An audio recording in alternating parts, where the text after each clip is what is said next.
Good morning, everybody. Evan Rogers of Evan Rogers Law here. So this morning we're going to talk about what happens after you've won your case. If you started a case a while ago, let's say you started your case a year ago, and before COVID shut down the courts, you believe you had the right to have a warrant executed, but nothing's happened. So let's go over what's the story in court, because if you don't know what's happened, it's going to be very frustrating. Court has adopted something new. It's called an e-file system. This e-file system is actually a good thing because it means the court is not going to lose, we hope, as many files. Court was losing literally thousands of files a year because things were misfiled.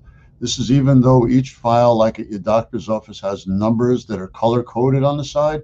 So you would imagine anybody could do it correctly, but no, it's not the way it is.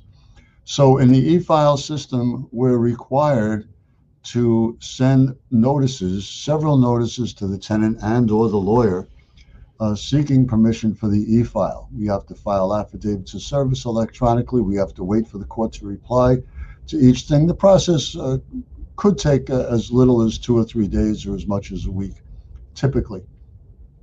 Then once we've managed to do that for you, we can now file motions before the court for permission. What kind of permission? Maybe you have a warrant and you'd like it executed, so we ask for permission to execute the warrant. We don't get a date. The court doesn't give us a date. This is totally unconstitutional. It defies imagination, yet the court is getting away with it. Eventually, however, the court does give us a date, and it is a Microsoft Teams meeting. It's kind of like Zoom or Skype, but they call it Microsoft Teams.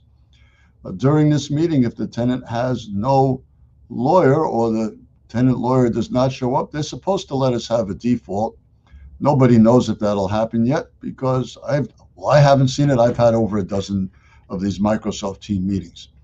However, if there is no excuse why the warrant should not issue, the judge is supposed to issue an order. That order will say we can have the notice of eviction served and the eviction scheduled. So yes, there is hope.